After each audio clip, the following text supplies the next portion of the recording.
E cada vez mais eu fico pensando em como vai ser o final do ano em que eu tenho que escolher as 10 melhores leituras de 2019.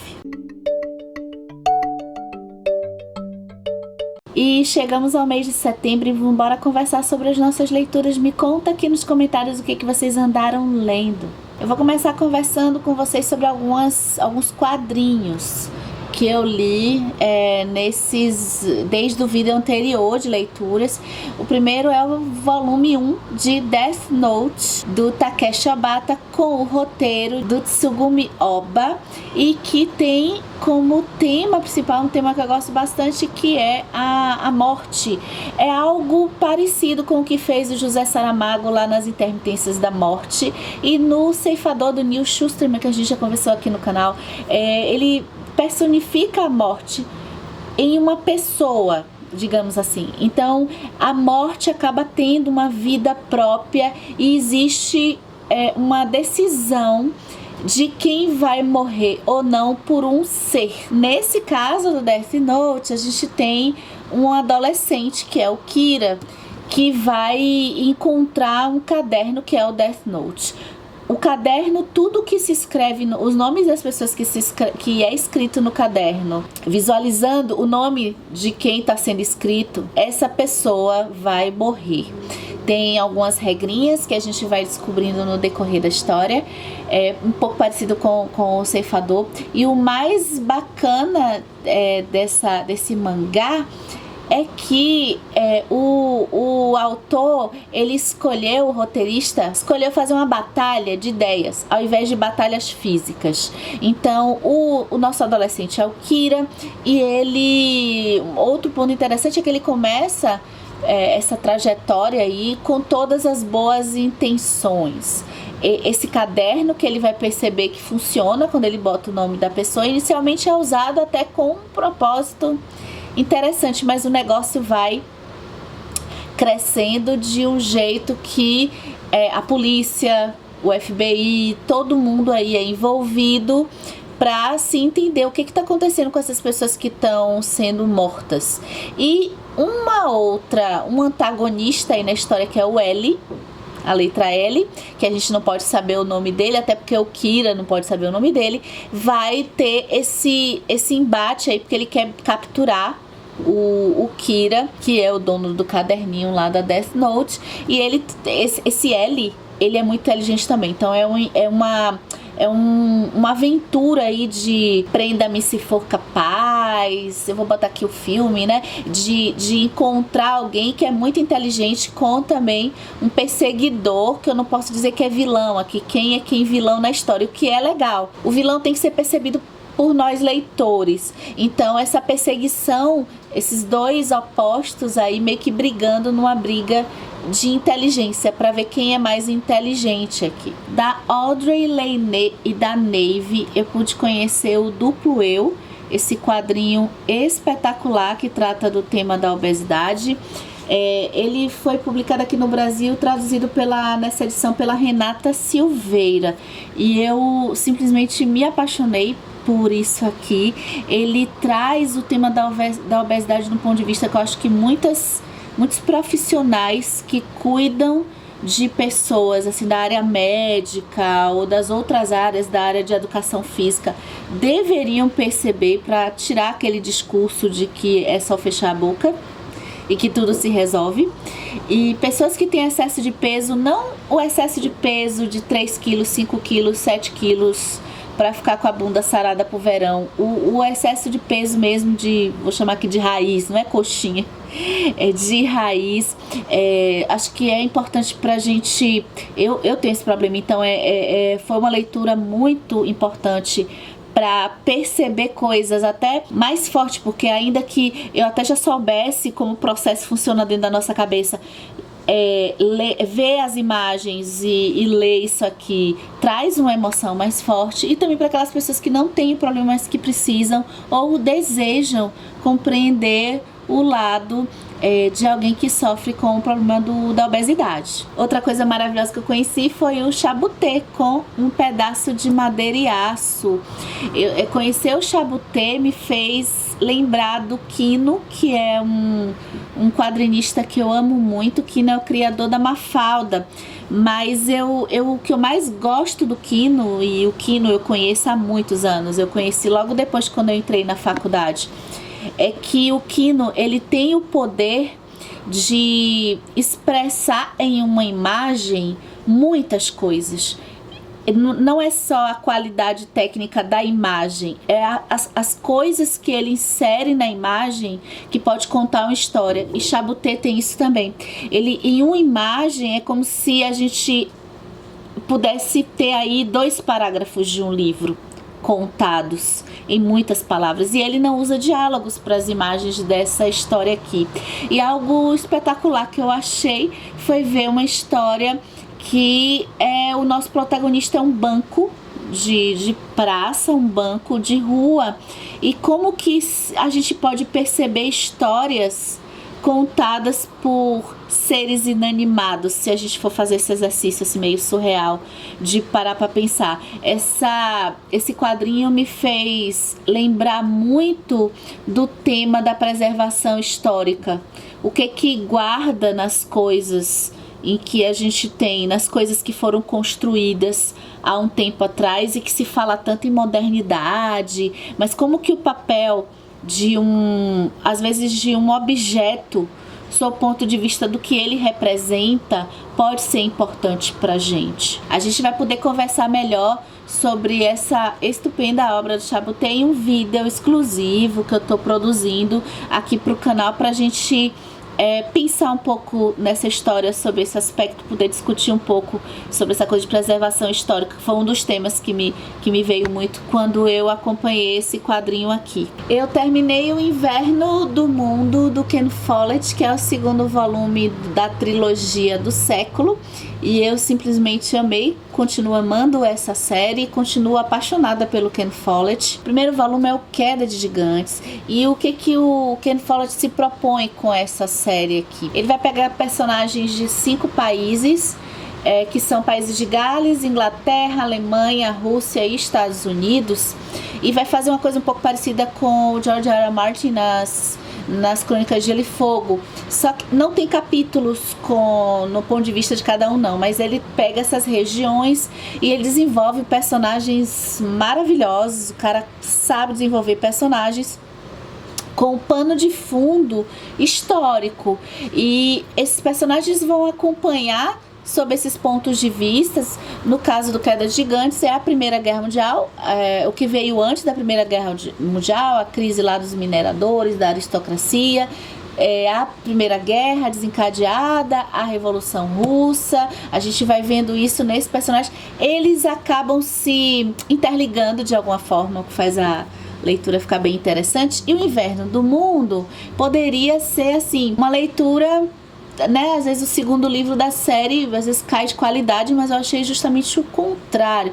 Eu achei que esse livro me sustentou, assim, por ser um livro grosso, né, ele me sustentou dentro da leitura até mais do que o Queda de Gigantes. O pano de fundo aqui é a Segunda Guerra Mundial. A gente vai ver a ascensão do Hitler no poder e a Primeira Guerra desencadeando. Os personagens aqui, eles são os sucessores dos personagens do Queda de Gigantes. E o Ken Follett, a gente poderia até perder uma certa conexão por ter personagens novos, ele ter que construir esses personagens todos novamente.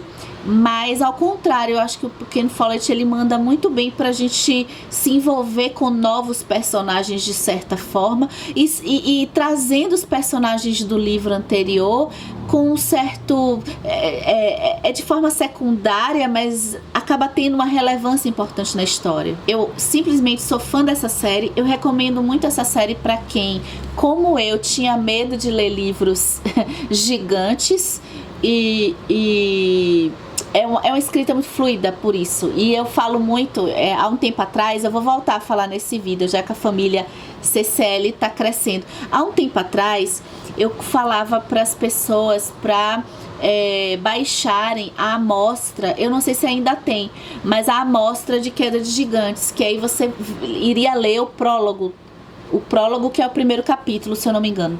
E aí as pessoas voltavam pra mim, eu dizia, só leia o prólogo de Queda de Gigantes, depois você me fala. Aí as pessoas voltavam pra mim pra falar, uau, que livro maravilhoso.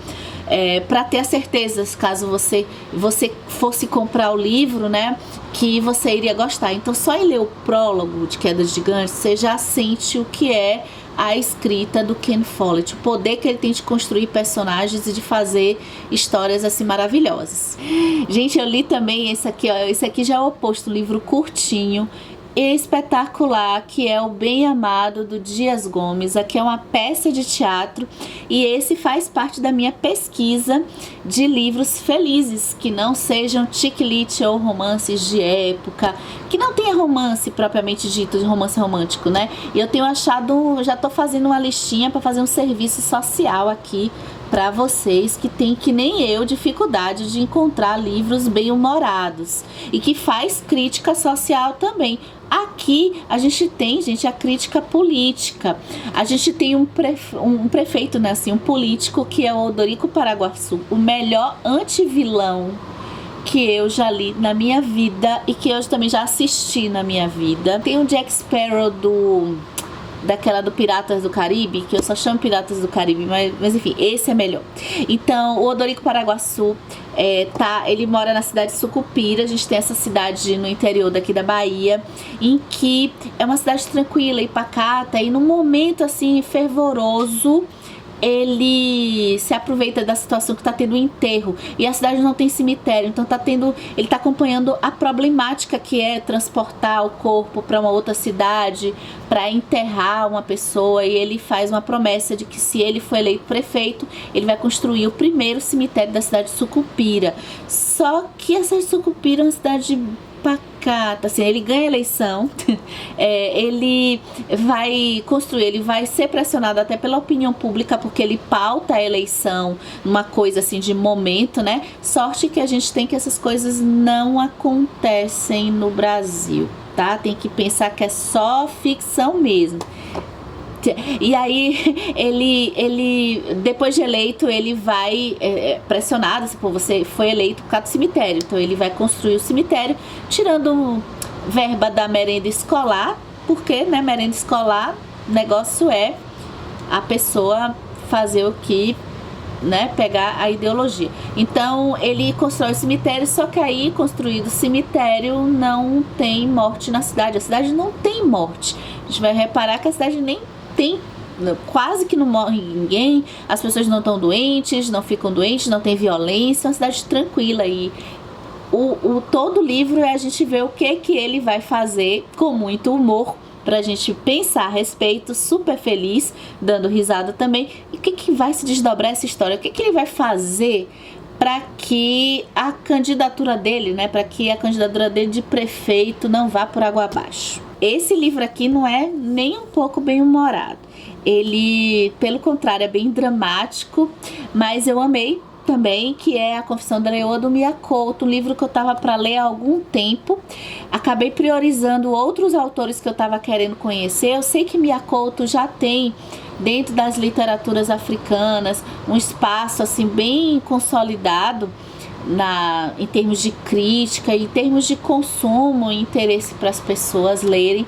E acho que por isso eu atrasei um pouco o Mia Couto. Eu queria conhecer pessoas mais desconhecidas de países lá da África. E o Mia Couto eu já conhecia de contos. Esse foi o primeiro romance que eu li dele e eu amei, gostei demais. Apesar de, como eu li muitos contos do Mia Couto já, o impacto dos contos dele, pra mim, assim, bem pessoal essa opinião, o impacto foi maior do que até essa história aqui. Apesar dessa história ser muito impressionante, assim, o que ele faz com o tema do feminismo, ele sendo um homem branco.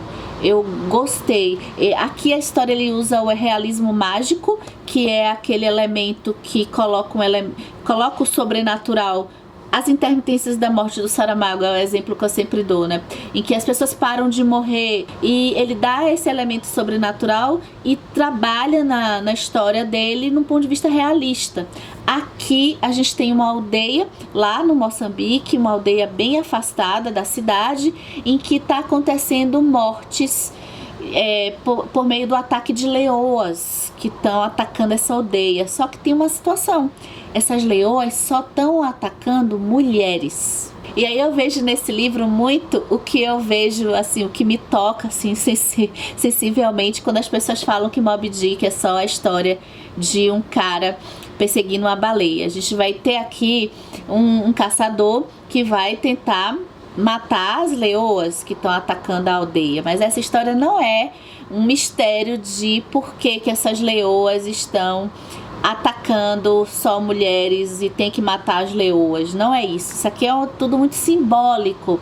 A gente vai aqui tratar de opressão contra a mulher, do ponto de a gente vai entender aqui o que é ser mulher nessa aldeia aqui do Moçambique. O Mia Couto consegue também tratar de relações familiares e de política nessa história aqui. Eu quero ler mais livros do Mia Couto. Me conta aqui embaixo quais os livros do Mia Couto que você mais gosta, para eu pensar qual vai ser a minha próxima leitura. Eu gostei muito do jeito dos assuntos que ele resolveu tratar com essa história aqui. Um aviso que a gente está fazendo agora nesses vídeos do canal Comparando Livros é que se você tem interesse em ler algum desses livros que eu estou falando aqui, mas não tem condições de comprar ele, deixa um comentário aqui embaixo, porque tá rolando sorteios aqui no canal e eu amo esses livros que eu gosto, assim, eu amo muito dar de presente para vocês. Caso tenham interesse, eu posso organizar um sorteio especial mais pra frente. Eu terminei também uma releitura que é A Maldição do Vencedor, da Mary Ruth Koski.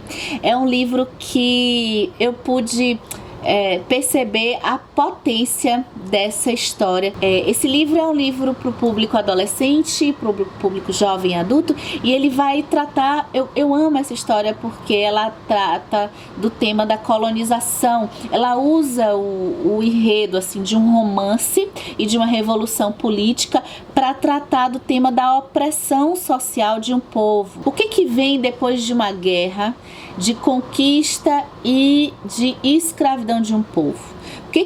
O que um povo conquistador, que nesse caso aqui são os valorianos, eles podem esperar depois que eles só pensam em expandir territórios e vão conquistando os povos por aí, conquistam um povo, que aqui é o povo Ahari. O que ele espera depois disso? A nossa história parte de um ponto de vista depois da conquista. A conquista aconteceu há 6 ou 9 anos atrás e o povo valoriano hoje ocupa o espaço que era do povo Ahari. Eles tomaram tudo, tomaram as casas e oprimiram a cultura Ahari, que é uma cultura voltada para as artes, para a música, para a pintura e para a literatura. E a gente vai acompanhar mais do ponto de vista da Kestrel, que é a filha do general mais poderoso do povo valoriano, e que ela vai comprar um escravo, Ahari.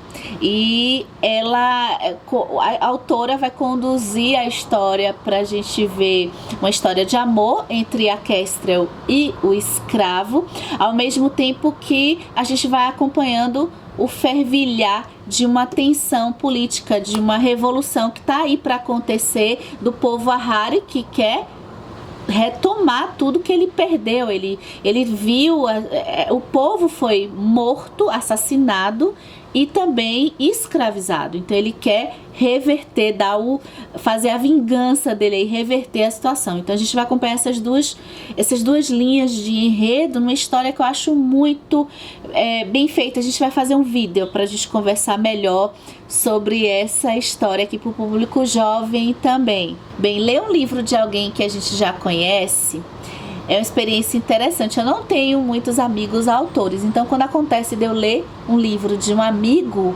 assim, de alguém que eu conheço, eu fico muito contente. Eu li O Mar Silencioso, do Paulo Emanuel, e Machado, e eu já li 2 livros dele. Ele tem um jeito de escrever bem interessante, assim, bem contemporâneo. Eu lembrei muito da Aline Bay, para quem gosta, só fazendo uma comparação de estilo, apesar dele não ter a coisa muito da poesia que a Aline Bay tem. Então, para quem curte esse estilo mais contemporâneo de pensar dentro da cabeça, usar o fluxo de consciência, aqui ó, um super livro que é O Mar Silencioso, do Paulo Emanuel Machado, e que a gente vai ter assuntos que eu acho que não tem um assunto mais interessante, considerando a época aqui desse vídeo publicado, né? Estamos no mês de setembro, mês da Bienal, mês de censura.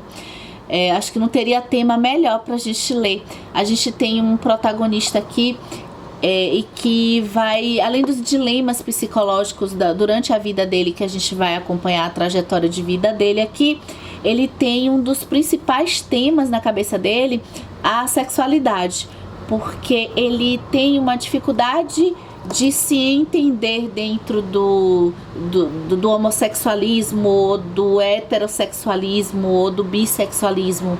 E esse jeito como funciona a diferença de desejo, de performance sexual, tudo isso misturado com relações familiares, que vem desde o nascimento dele, da criação dele, e os amores e pessoas que ele vai encontrando ao longo da vida. Uma história bem bacana da gente acompanhar, até pra gente poder pensar um pouco mais sobre as questões de gênero. E vamos fechar com chave de ouro com esse livro.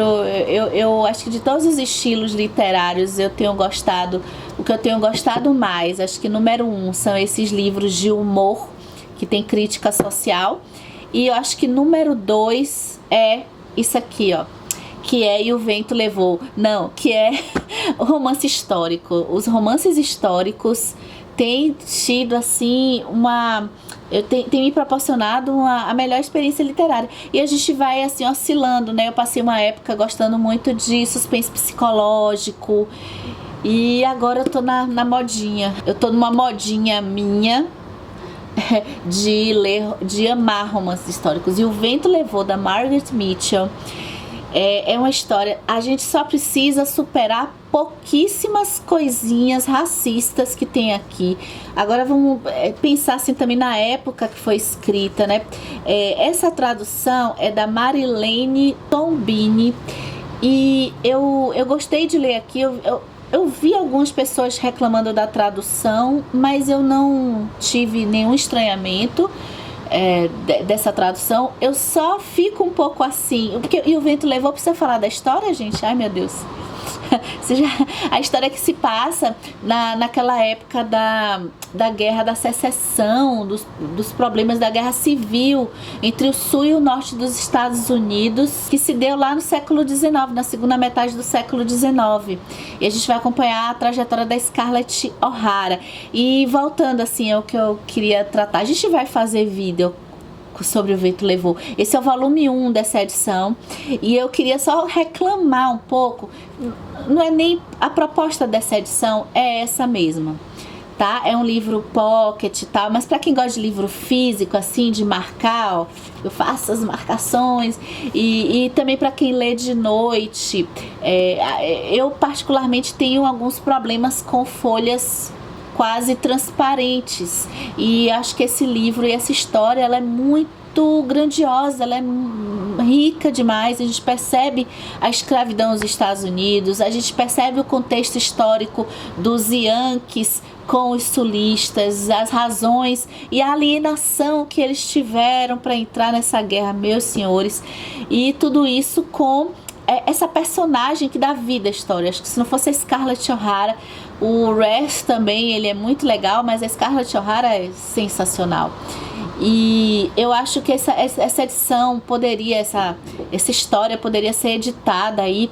Será que não ia vender? Poxa, faz um apelo aí, você que gosta de O Vento Levou, a gente poderia ter uma edição mais caprichada dela aqui. Bem, eu acho que é isso, então a gente encerra o vídeo de leituras e até o próximo vídeo.